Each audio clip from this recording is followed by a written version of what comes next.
Hello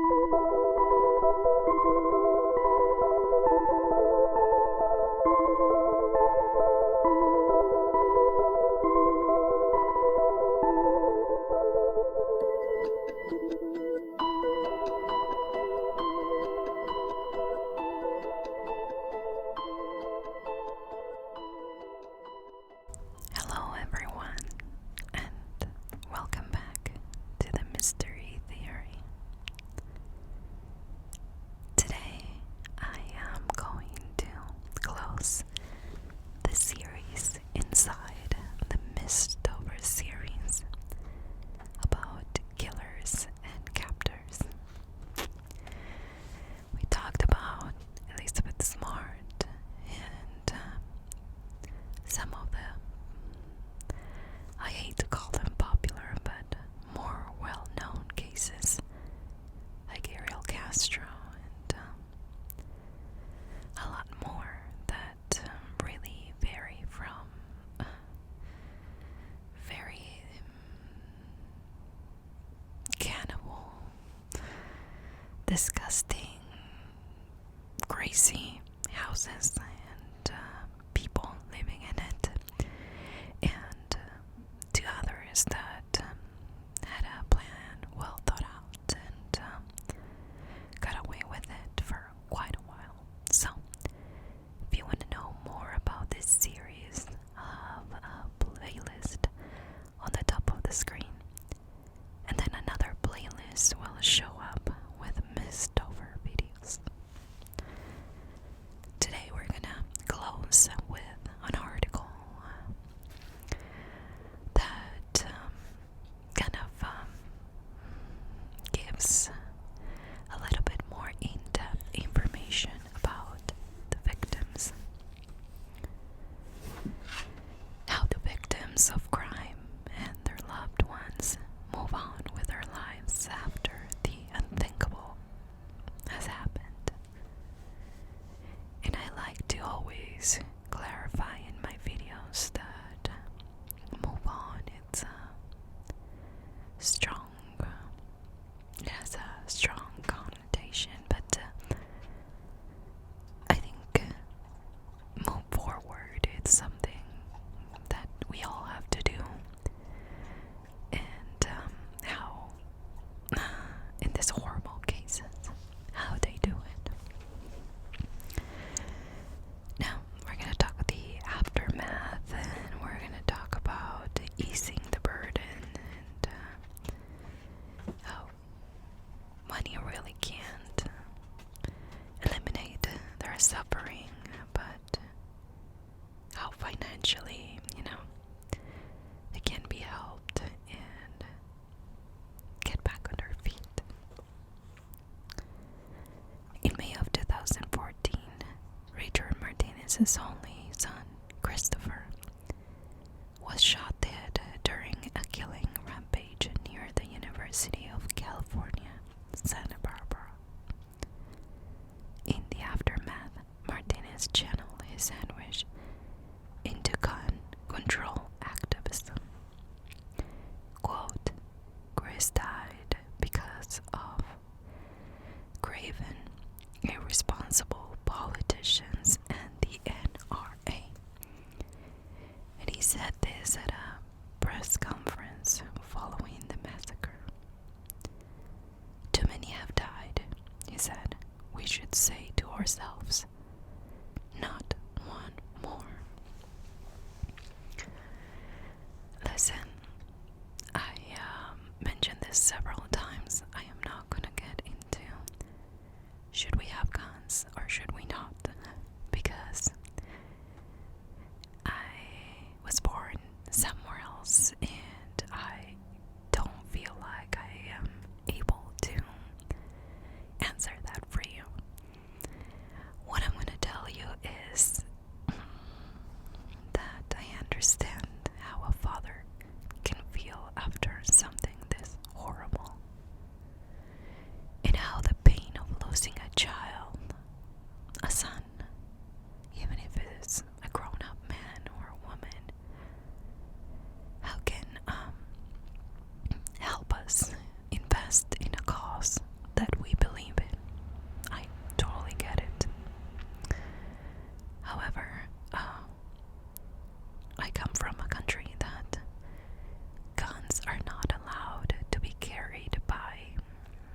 situations that are all over the place.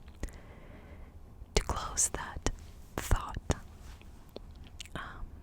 there's never been a massacre in my country, even though people do carry guns without a permit. But it's a small country, and things like what happens here in the schools and how they get in, and in the lives of so many kids in elementary school and high school, it's not that level either. So I guess it just goes to tell you that every country is its own world. They deal with their own problems. Now another example is Jaycee Dugard was abducted in 1991 when she was 11. She was repeatedly raped and held captive for 18 years. In case you don't know about her, there's a book and a lot of information about her case out there. However, she started the Jaycee Foundation to serve other abduction victims and their families. We talked about the other day about Elizabeth Smart. She became a victims' rights activist, as did the Cleveland kidnapping survivor Michelle Knight, as we learn about her story in the Ariel Castro episode. In media reports about crime and criminals, victims often get overlooked in favor of sensational stories about the offenders, and that is something that it kind of stopped me from sharing the more well-known cases like Elizabeth McCann, which is special that I'm working on. The more popular cases that sometimes it's all about the offenders, or in some cases not even the offenders, but the suspects, the internet suspects, that it's all about. Recently I shared the story that it wasn't even the story, it was more about some quote-unquote new articles that came out about the death of JonBenet Ramsey, and a lot of people got kind of frustrated with me because I didn't mention the brother. Believe me, I do know about the brother, and I do know about the strong possibility. I've watched too many interviews with the guy, and I totally get how some people get offended by the idea of me not mentioning him. But as I mentioned in that video, it was more about why recently there's this wave of, oh no, the parents didn't do it. And we'll dive into the details when I do the special on JonBenet. However, that is why sometimes I don't cover those big cases. Most people know more about Burke the brother than they know about JonBenet. They do know more about the parents than what happened, the timeline of events of that night. Or they go by internet theory, and they don't really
the stories that I'm interested in researching the most. Like, including, I should say, that of Paul Taub of Burnsville, Minnesota. In 2008, a pair of home invasions burglars stabbed Taub 20 times in the back, head, and face before setting his house on fire and taking off with his car. After running through the flames to safety, Taub's first thought was to make sure the rest of the neighborhood was in his building were all right. He won a 2014 Special Courage Award from the U.S. Department of Justice for his bravery and for cooperating with police and prosecutors to solve the crime. Quote, "I believe I have a fairly strong faith, and I believe that is what carried me through that night," he said. Many survivors say that their faith or positive outlook on life is what has helped them, in this case, to move forward. And they often cite a refusal to define themselves by their offenders' inhumane actions. After Jaycee Dugard rescue in 2009, Elizabeth Smart said she hoped that Jaycee wouldn't let this horrible event take over and consume the rest of her life. Thankfully, her wishes seem to have come true. And Jaycee herself has said several times, "I don't think of myself as a victim." And she even wrote it in her book in 2012. She said, quote, "I simply survived an intolerable situation." So what happened? What happens in the aftermath? Survivors of violent crimes are likely to experience after effects from anywhere from a few hours to years afterwards. And this is according to the National Center for Victims of Crimes. Their troubles may manifest themselves as, and there are 3 different examples here in this research: physical injuries, internal trauma, cuts and bruises, broken bones, sexually transmitted diseases, which is something that I'm assuming because out of respect of the victims, it's not talked about enough. Another thing is stress. They get headaches, tension, high blood pressure, racing pulse, difficulty breathing, insomnia, and stomach problems. And finally, the emotional trauma, flashbacks, anxiety, nightmares, anger, memory problems, trouble concentrating, difficulty making decisions, emotional numbness, revenge, fantasies. Which is something that I read, I can't remember where. I think it was in some kind of a Life magazine that I read about some of the fantasies that victims have of revenge on the perpetrators, that it's more common than we think. But crime doesn't just take an emotional and physical toll. It can take a financial one as well. Medical care, crime scene cleanup, lost wages, funeral expenses, those are just some of the costs associated with being a victim. To help this, each state has a crime victim compensation fund to help with these costs. In all, such programs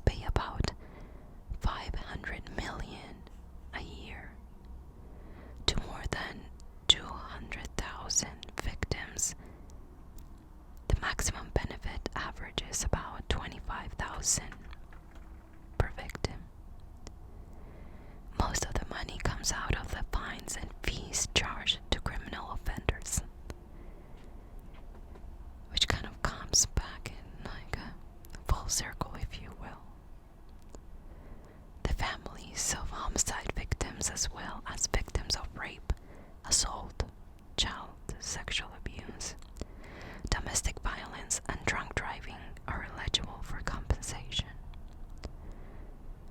But to qualify, applicants must have reported the incident promptly to the law enforcement and cooperated with the investigators and prosecutors to bring justice to these horrible situations. Now, just a statistic, but according to this research, young people ages 16 to 24 are most likely to be crime victims. They're also most likely to be crime perpetrators. Which I wanted to throw this in the end because it kind of shows the irony of this. The same age that are more likely to become victims are also the age group that are committing these crimes.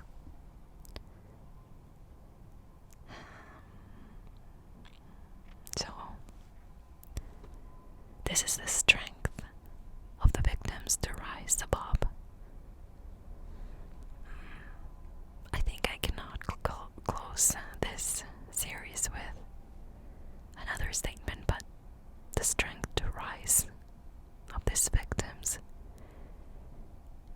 is truly inspiring. And, they become the advocates for those causes. Elizabeth Smart, Jaycee Dugard, and in this case, Richard Martinez with the loss of his son Christopher.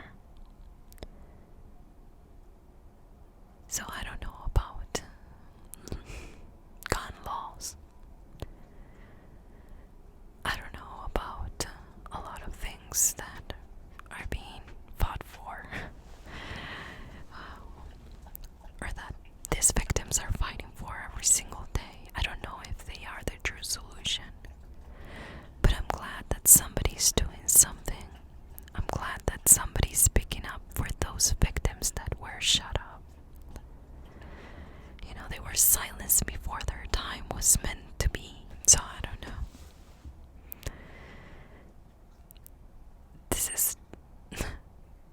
This is just something that shouldn't happen. There shouldn't be a story behind Elizabeth Smart and all the other victims that, in this case or in this series. They should have never been kidnapped. They should have never had to go through what they had to go through.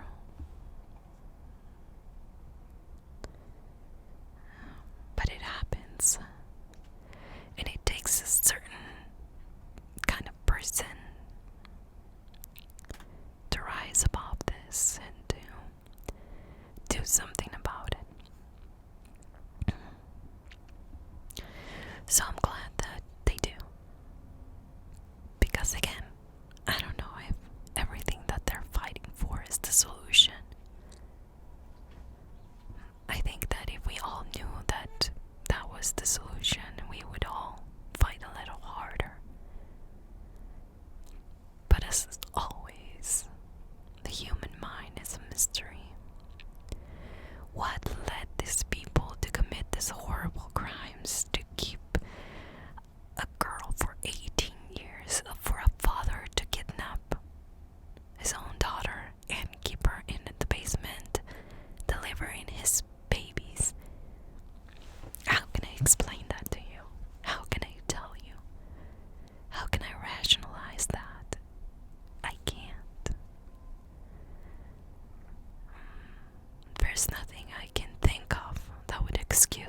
most people is better than I think.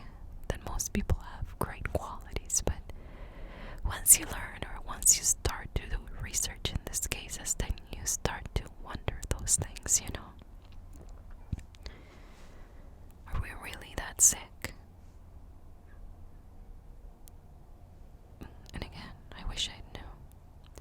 I wish I could point out to something and say, well, it happens because they lack this, or they have this extra this or that. But just simply believing that some people, it's basically evil. It just doesn't completely close that idea in my head. It's not like I can't.